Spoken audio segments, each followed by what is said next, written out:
Buenos días, mi nombre es Horacio. Hoy vamos a practicar la lección 31. No soy víctima del mundo que veo. No soy víctima del mundo que veo.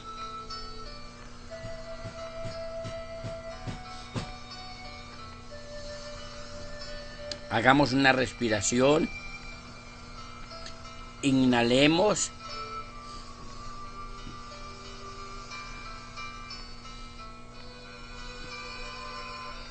Exhalemos. Inhalemos.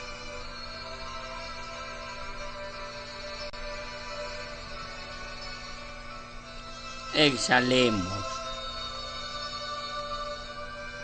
Inhalemos. Exhalemos. Gracias Espíritu Santo. Gracias Jesucristo. Gracias Dios, arquitecto universal de todos los multiuniversos. Gracias.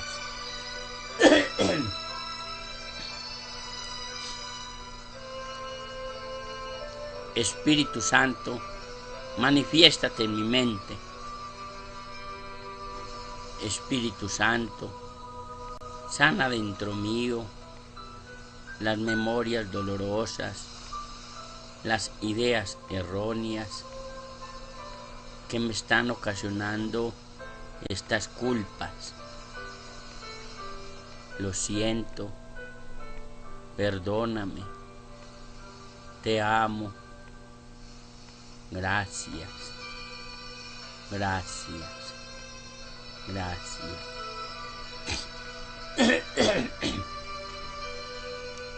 Voy a improvisarles una historiecita que escuché hace muchos años.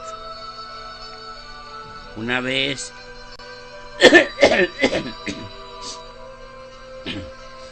había un zapatero.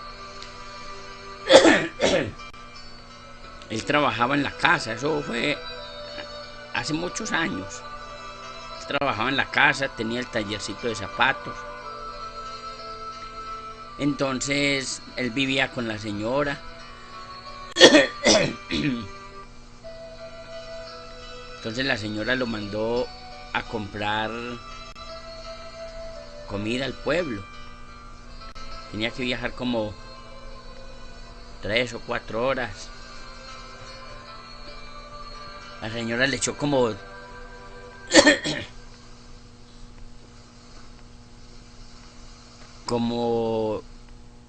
yo no sé si fue 5 pesos o 5 centavos.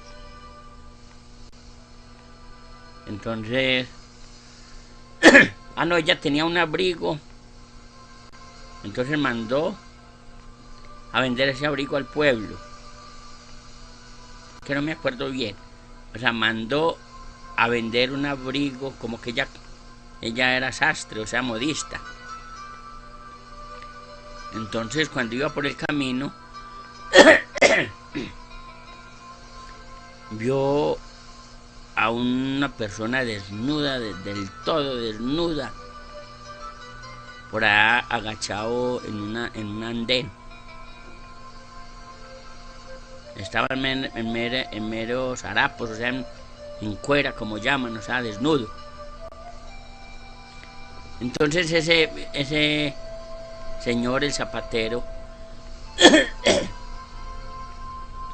cogió ese abrigo que lo llevaba al pueblo para venderlo, porque con eso era que iba a comprar la ropa, las cositas para el mercado. Y resolvió más bien abrigar a ese señor, a ese joven, por lo menos de 25 años, que estaba todo agachado, con la cabeza metida dentro de los pies, así como encurrujado. Entonces le colocó ese abrigo y se devolvió para su casa. Ya después, cuando llegó a la casa, la señora, esperando que la comida pues que le había traído el esposo cuando fue por allá al pueblo, y entonces él empezó a cuchichear por allá que no, que lo que pasa es que había encontrado por ahí uno desnudo, y que entonces no fue y compró al pueblo. Y la señora toda brava, haciendo juicios, que vea que sí, que eso vamos a comer. ¿A qué se puso a darle abrigo a ese señor? Nosotros aquí aguantando hambre, y usted ponerse a darle abrigo. Entonces, como el señor trabajaba solo allá en la casa, y se lo llevó para la casa, empezó a enseñarle el arte de él, lo que sabía el señor de zapatos, pues. Empezó desde el principio, cómo se cortaba el cuero, cómo se sacaban las plantillas para el zapato, cómo se pegaban los zapatos, cómo había que coserlos, hasta que le enseñó. Entonces ya el señor, como él sembró con esa otra persona, ya, por eso hay que enseñar lo que sabemos, por eso hay que enseñarle a los de atrás. Entonces ya el señor ya vivía descansadito, ya no necesitaba de trabajar tanto, porque como ayudó a ese señor que estaba desnudo, y ese que estaba desnudo, ese era un ángel, pero él no sabía porque es que los ángeles, cuando tienen que pagar a algo, los devuelven para acá, para la tierra, para tener un aprendizaje. Aquí en este planeta hay ángeles. Lo que pasa es que nosotros no los conocemos, ni los miramos, ni nos damos cuenta. Y ellos están conviviendo con nosotros, pero es saber cómo actuamos, cómo hacemos las cosas, y para ayudarnos ellos también. Pero ellos no dicen que son ángeles, sino que ellos, allá se hacen los que son barriendo las calles, los que son barriendo las casas, pero son pendientes a ver cómo actúa uno para ayudarnos también. Eso se llama como para darnos un toquecito. ¿Cómo es un toquecito? Por ejemplo, cuando mire usted póngase a mirar usted un río fijamente, y ese río tiene una especie de cascada que baja por allá a un hueco de unos 20 o 30 metros, una cascada hacia abajo, o sea, un voladero hacia abajo, cae el agua vertical. Entonces de pronto cae una ramita a esa agua o ese camino, supongamos camino o agua, como lo quieran llamar. Entonces la ramita viene por el camino, o una cascarita, ya viene esa cascarita, viene por el camino, como vamos viniendo nosotros por este camino de la vida. Entonces, si va de pronto uno se está desviando por el camino, entonces llega un ángel y le da un toquecito. O sea, mire esa cascarita que viene con el agua. Ya va para el precipicio, a caer al fondo allá, a perderse, como decir, el alma. A perderse el alma, pues, porque ya se va a caer a esa cascarita, allá a ese río. Y de pronto llega alguna ramita y como que le da un toquecito a esa cascarita y la desvía, sabiendo que va para allá, para el precipicio allá, para caerse ya, para perderse la cascarita. Y esa cascarita coge otro rumbo, Y sigue la corriente, sigue, y sigue, y sigue, y no cae por allá a ese precipicio. Entonces así somos nosotros aquí en este plano. Cuando nosotros vemos que nos estamos desviando por el camino, entonces llega un ángel, que ángel puede ser cualesquiera. Aquí hay muertos que están pagando la condena, o sea, aquí en este planeta Tierra, y son muertos en vida. Ni para un lado ni para otro, son así como son ambos, son muertos aquí pagando una pena, un purgatorio aquí. Pero son aprendizajes. Entonces esa señora toda rebotada ya, que es que se vea que tal y tal cosa, que eso es lo que vamos a comer, volviendo pues al cuento. Pero como el Señor sembró con ese ángel, pero él no sabía, ya ese ángel cogía por la noche en un momentico y trazaba eso como por arte de magia, cogía esas botas, porque él era un ángel, y hacía esas botas en 2 o 3 minutos o 5 minutos. Y al otro día madrugaba el Señor, pues porque como ya vivía relajado, pero porque le enseñó a otro. Uno para poder progresar tiene que enseñar, pero si uno no enseña se queda estancado. Por eso hay personas que somos egoístas, que sabemos un arte y no se lo enseñamos a nadie, sino que es para nosotros solos, somos rígidos. Y por eso es que somos tan rígidos que después llega un huracán. En vez de nosotros ser flexibles como una rama, que llega un huracán y coge ese árbol y ahí mismo lo derriba al suelo y lo tumba y se cae. En cambio, siendo nosotros como una rama, flexibles, llega un ventarrón, un huracán, coge esa rama y la ladea hasta el suelo y vuelve y se para. Pasa un carro por encima de esa rama, la ladea y vuelve y se endereza.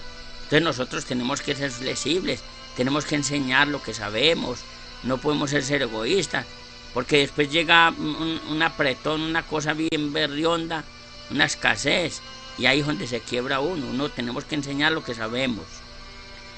Entonces ese zapatero, todo contento cuando madrugaba, cuando veía una belleza de botas que se las había hecho el ángel, todo asustado con esas botas tan lindas. Al otro día él se acostaba y volvía y le decía que había que hacer otro par de botas. Y él cortaba ya ese cuero allá como jugando eso, y eso en un momentico hacía ese par de botas. Entonces ya todo contento pues el dueño de la zapatería en el campo pues allá. Y ahí sí la mujer ya empezó a pelar los dientes, la señora pues primero empezó a recatear pues, que vea, y ya después toda contenta porque ya le podía dedicar más tiempo el zapatero a la señora, porque ya tenía un ayudante allá. Hasta que después una vez llegó un rey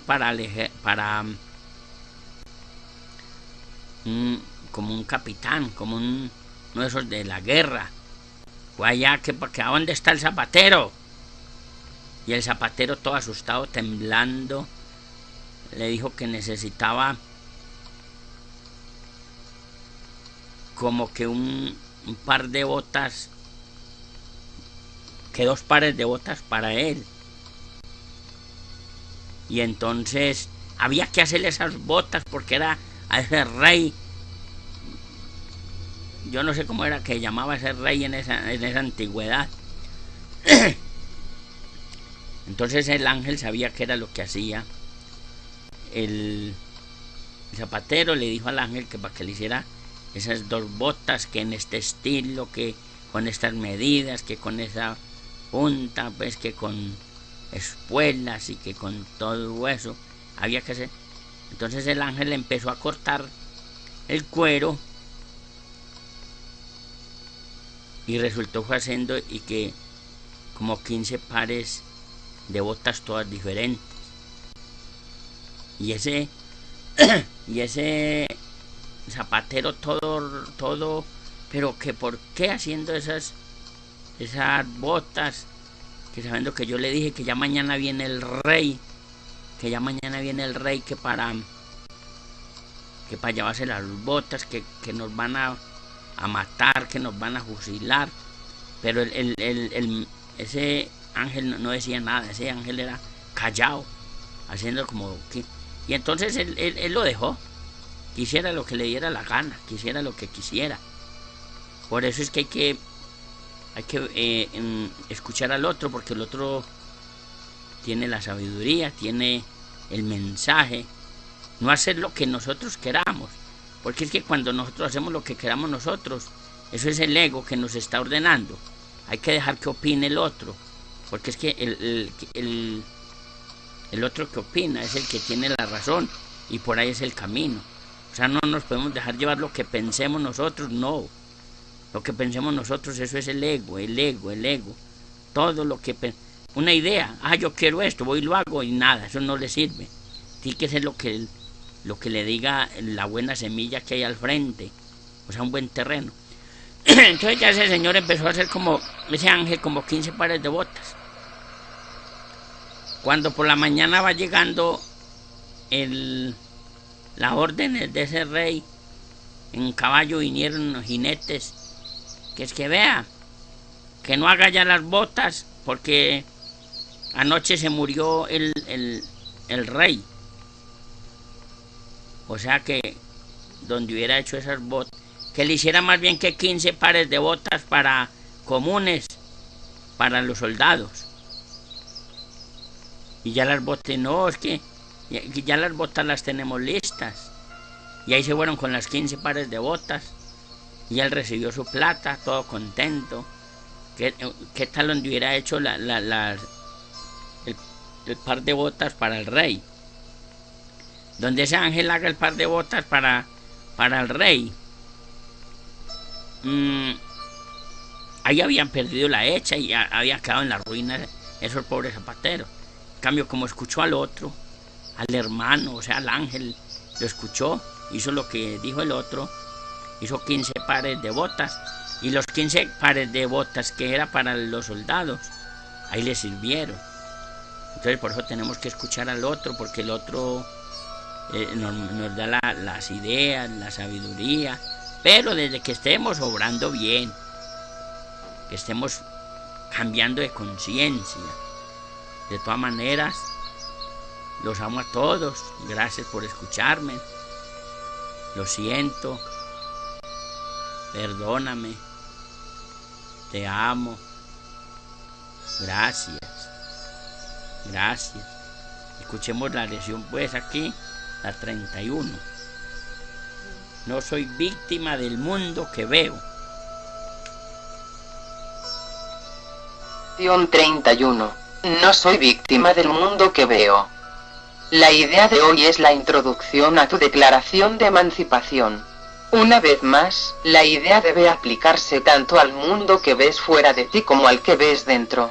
Al aplicar la idea de hoy lo haremos de una manera que se utilizará cada vez más, con ciertas modificaciones que ya se irán indicando.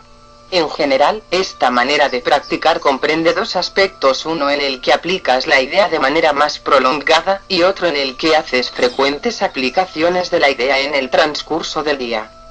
La idea de hoy requiere 2 sesiones de práctica más largas que de costumbre, una por la mañana y otra por la noche. Se recomiendan de 3 a 5 minutos para cada una de ellas. Durante ese intervalo mira lentamente a tu alrededor mientras repites la idea 2 o 3 veces. Luego cierra los ojos y aplica la idea a tu mundo interno. Te liberarás de ambos al mismo tiempo, pues el interno es la causa del externo. Mientras exploras tu mundo interno, permite simplemente que cualquier pensamiento que cruce tu mente llegue hasta tu conciencia, obsérvalo por un instante, y luego reemplázalo con el siguiente. Trata de no establecer ninguna jerarquía entre ellos. Observa su ir y venir tan desapasionadamente como puedas. No te detengas en ninguno en particular, sino trata de mantener un ritmo uniforme y calmado, sin ningún marcado interés por tu parte. Mientras estés sentado observando tus pensamientos serenamente, repite la idea de hoy en tu interior tan a menudo como quieras, mas sin ninguna sensación de premura. Repítela además tan frecuentemente como puedas en el transcurso del día. Recuerda que al hacerlo estás haciendo una declaración de independencia en nombre de tu propia libertad. Y en tu libertad radica la libertad del mundo. La idea de hoy es también especialmente útil como respuesta a cualquier tipo de tentación que pueda presentarse. Es una declaración de que no vas a sucumbir a ella, aprisionándole así a ti mismo. 32. He inventado el mundo que veo. Continuamos hoy desarrollando.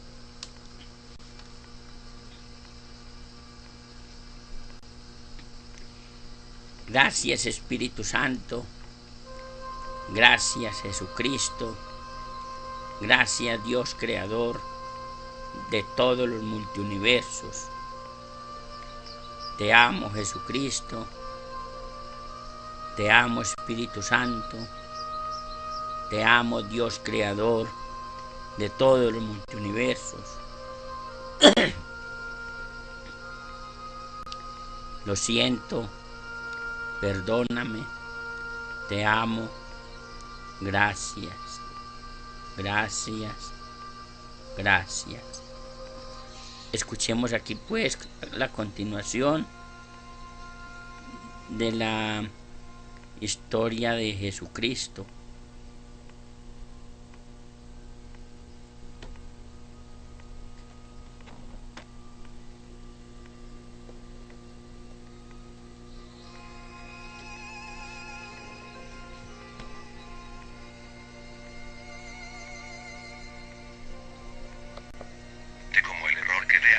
Y lo dejaremos ahí.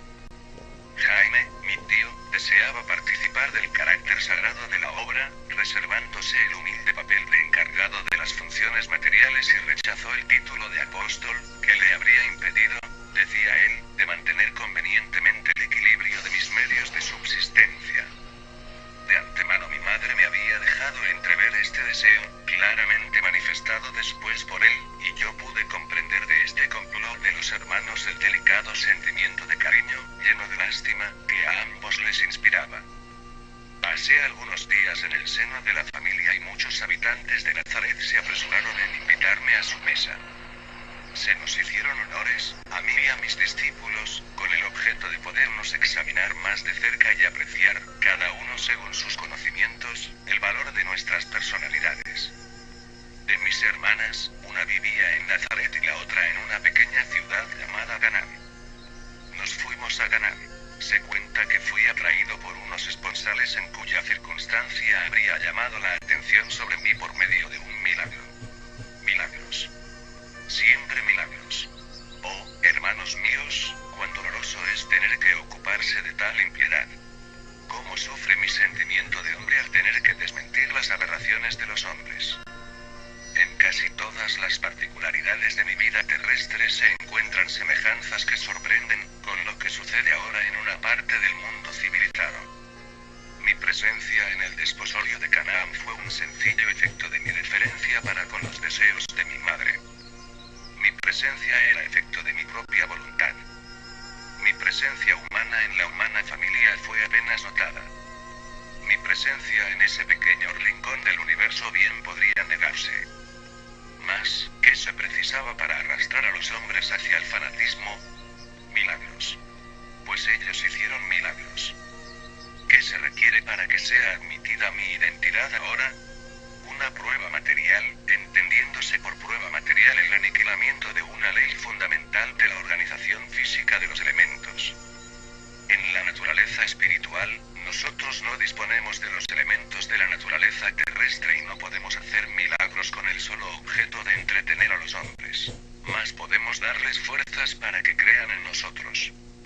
Se atribuye mi presencia entre los hombres a efectos de mi naturaleza espiritual, sin tener en cuenta las imposibilidades materiales, y se piden efectos materiales a mi naturaleza de completa espiritualidad, sin tener en cuenta las leyes divinas que gobiernan esta naturaleza de espiritualidad. Que espíritus que se encuentran en el estado de espiritualidad transitoria exciten la curiosidad y hagan nacer la sorpresa en las asambleas humanas, con demostraciones físicas, que la mayor parte de esas asambleas queden convencidas de la presencia de los desencarnados, es cosa buena para llevar la claridad en medio de la oscuridad. Pero los espíritus de Dios no van hacia la oscuridad y no se apoderan jamás del espíritu humano con juegos de prestidigitación. Descienden de su espiritualidad para honrar a espíritus encarnados desmaterializados ya de los deseos. Ellos hacen la luz en las conciencias. Ellos emancipan el alma, desencadenan las voluntades, desarrollan el sentido intelectual de la verdad divina, llevan hacia la alegría, hacia la felicidad y la paz eterna. Hermanos míos, en mi vida carnal yo no podía tener fuerzas divinas, que me habrían llevado al apogeo de los honores humanos, y en mi vida de espíritu no debía ejercer un poder humano para hacer evidente mi esencia espiritual. Adoremos el poder de Dios, pero no le pidamos jamás lo que es contrario al orden establecido. Adoremos la gracia, pero no queramos ver en ella más que un medio para llegar a la elevación del espíritu. Adoremos la sabiduría de los decretos divinos y pensemos discretamente con la idea que Jesús no vino a la tierra y no vuelve ahora hacia ella para deprimir el buen sentido humano y comprometer la justicia de su Padre. Deprimir el sentido humano sería empujarlo hacia las creencias de la antigua barbarie o infancia de los pueblos, comprometer la justicia de vuestro Padre sería el llamarlo para comprobación de mi palabra de otra manera que por los medios divinos y por la edificación de mi doctrina. Permanezcamos en una piadosa expectativa y no participemos del error común entre los espíritus inferiores humanos, pidiendo milagros nuevos semejantes a los milagros antiguos y estúpidos como el de las nupcias de Canaán. En el festín de dichas nupcias los hombres se embriagaron tanto, que me arrepentí de haber ido entre ellos. Mi madre me dijo riéndose aun cuando se convirtieron las fuentes de agua en fuentes de vino, ellos les darían fin. Estas palabras oídas por uno de los presentes dieron la vuelta de la mesa. Modales de moralidad dudosa, propósitos de mala ley, gracias fuera de lugar a mi respecto y al de mis apóstoles dieron fin a una fiesta durante la cual habría cambiado yo seguramente el vino en agua, si me hubiera sido dada la posibilidad de hacer un milagro. Salí de Canaán la mañana siguiente y de Nazaret pocos días después. Cansado de manifestaciones populares, tenía prisa en volverme a entregar a mis trabajos, en medio de mis discípulos, sin dejarme distraer por honores fanáticos y por sueños ambiciosos. Honores destinados al hombre, cuya vanidad quería halagarse, sueños manifestados en las intimidades del apóstol preferido con el dulce maestro, como Juan me llamaba. Hermanos míos, Mateo se encontró él también, como Juan, en las nupcias de Canaán. Pero solo Juan se apoderó de este hecho para producir la duda en los espíritus. Fue Juan quien me expuso a la adoración de los hombres con la relación de mentidos milagros.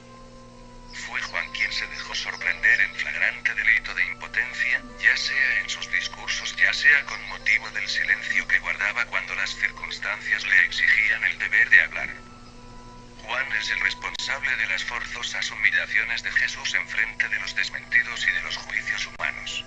Es a Juan a quien las nuevas generaciones deben culpar por los errores de las generaciones pasadas, puesto que fue él quien desparramó las palabras de fanatismo, fue él quien rebajó mi misión a los ojos de los contemporáneos y que la hizo imposible de reconocer a los ojos de la posteridad.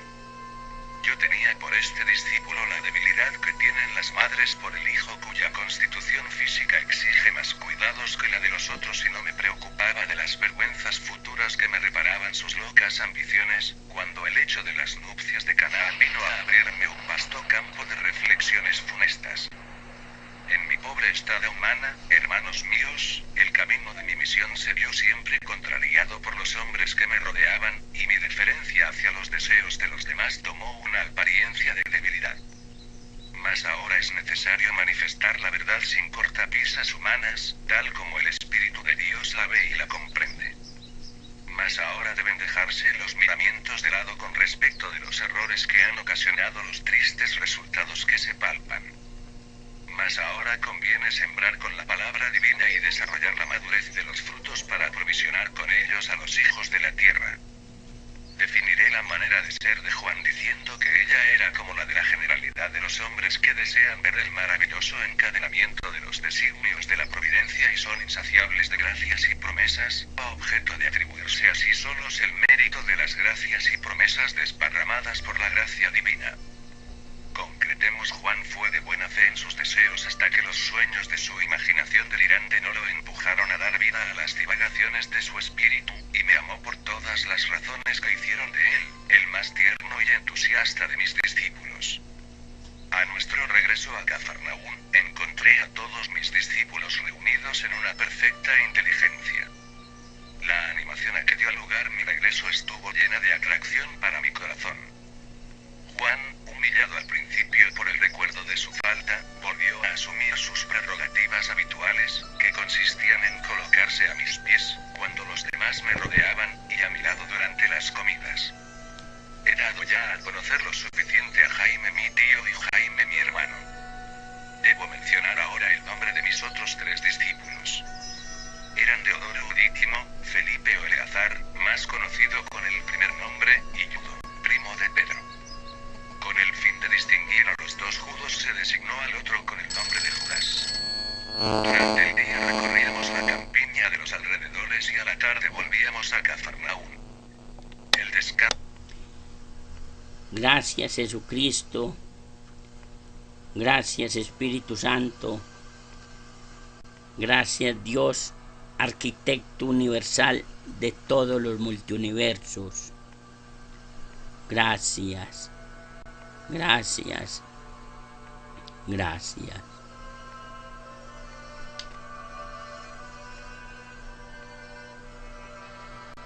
Cinco. El uso que el ego hace de la culpabilidad. Tal vez algunos de nuestros conceptos se vuelvan más claros y significativos para ti si aclaramos el uso que el ego hace de la culpabilidad. El ego tiene un propósito, al igual que el Espíritu Santo. El propósito del ego es infundir miedo porque solo los que tienen miedo pueden ser egoístas. La lógica del ego es tan impecable como la del Espíritu Santo, ya que tu mente tiene a su disposición los medios para ponerse de parte del cielo o de la tierra, según elija. Pero una vez más, recuerda que ambos se encuentran en ti. En el cielo no hay culpabilidad, porque el reino se alcanza por medio de la expiación, la cual te libera para que puedas crear.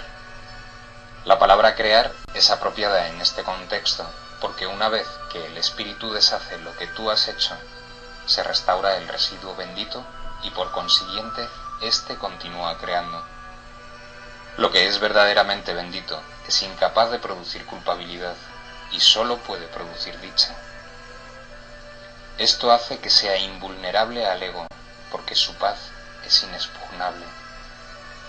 Lo verdaderamente bendito no es susceptible de ser alterado, debido a la plenitud de la que goza. La culpabilidad siempre altera. Todo lo que genera miedo produce disensión, porque obedece las leyes de la división. Si el ego es el símbolo de la separación, es también el símbolo de la culpabilidad.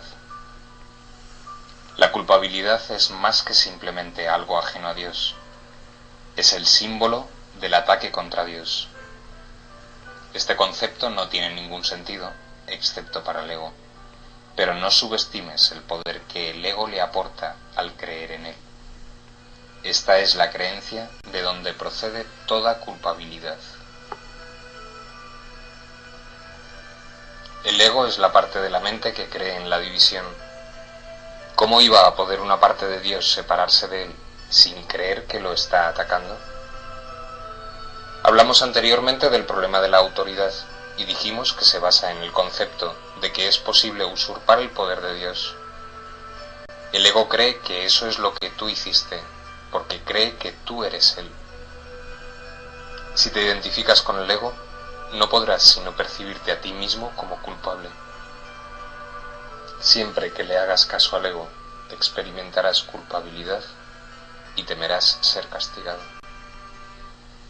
El ego es literalmente un pensamiento atemorizante. Por muy ridícula que sea para una mente sana la idea de atacar a Dios, nunca olvides que el ego es demente. Representa un sistema de conceptos ilusorios y habla en su nombre. Hacerle caso a la voz del ego significa que es posible atacar a Dios, y que has arrancado una parte de él y que te has apoderado de ella. De ahí procede el miedo a las represalias externas, ya que el sentimiento de culpabilidad es tan intenso que tiene que ser proyectado.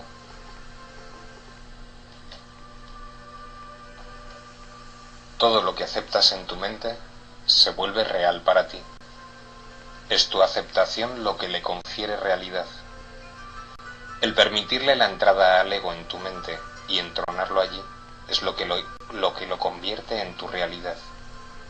Eso se debe a que la mente es capaz de crear realidad o de fabricar ilusiones.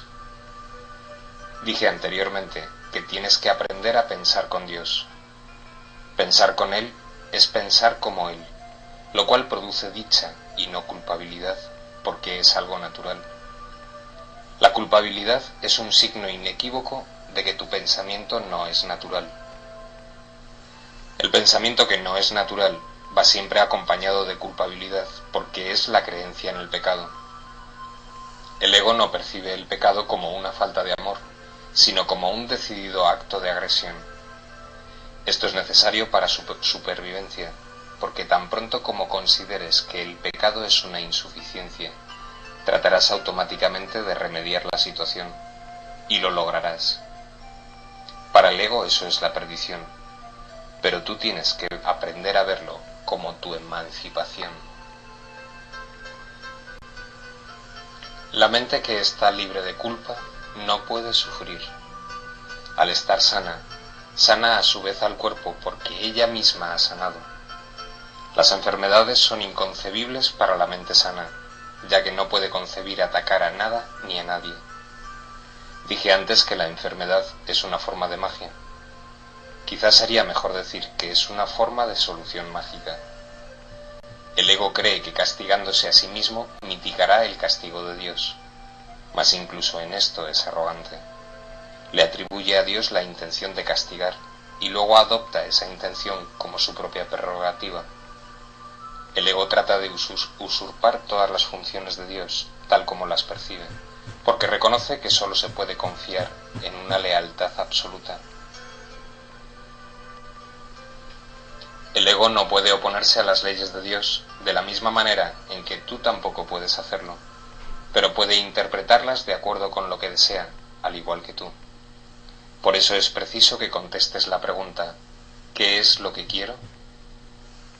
La contestas cada minuto y cada segundo, y cada decisión que tomas es un juicio que no puede por menos que tener consecuencias, y éstas continuarán repitiéndose automáticamente hasta que tomes otra decisión.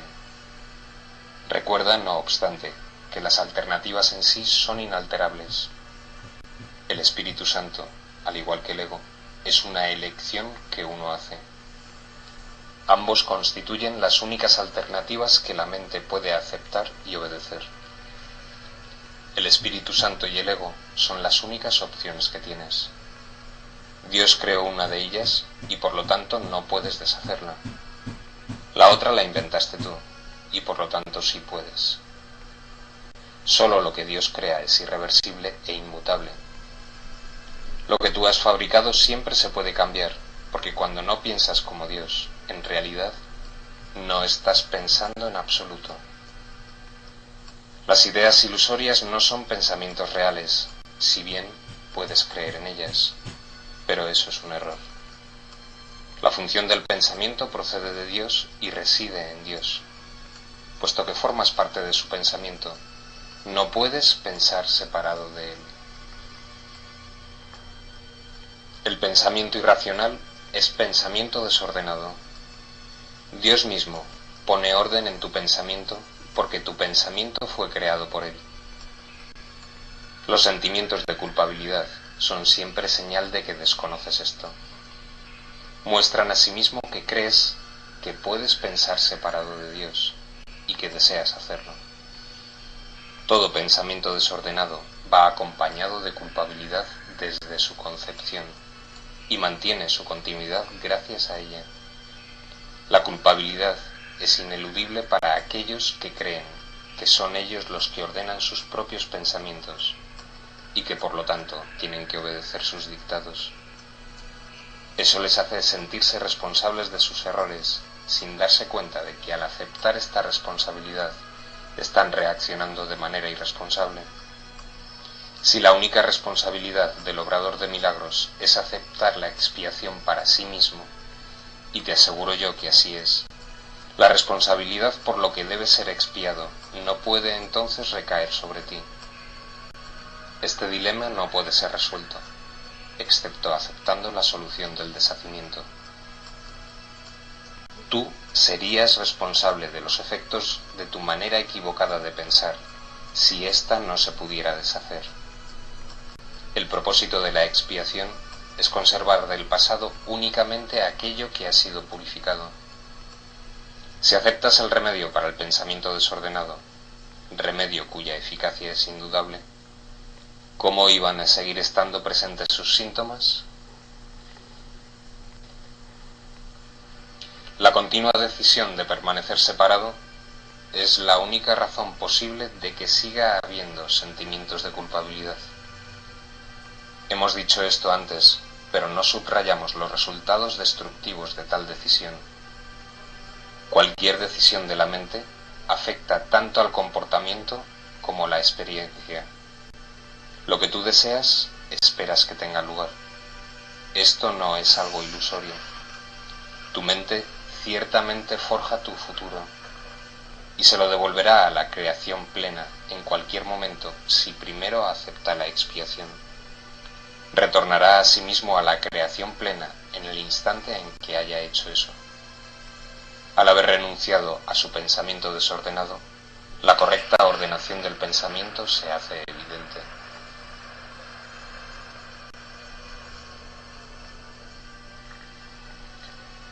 ―6. El tiempo y la eternidad. Gracias, Espíritu Santo. Gracias, Jesucristo. Gracias, Dios, arquitecto universal de todos los multiuniversos. Gracias, gracias, gracias. Te amo, Espíritu Santo. Te amo, Jesucristo. Te amo, Dios, arquitecto universal de todos los multiuniversos. Amo al asesino. Amo al pobre. Amo al rico. Amo al mendigo. Amo al culpable. Amo al inocente. Los amo a todos por igual. Un amor incondicional, sin esperar nada a cambio. Gracias. Gracias. Lo siento. Perdóname. Te amo. Gracias. Gracias. Gracias. De enseñanza se da en relaciones que, una vez formadas, son de por vida. En estas situaciones de enseñanza-aprendizaje se le provee a cada persona de un compañero de aprendizaje determinado que le ofrece oportunidades ilimitadas de aprender.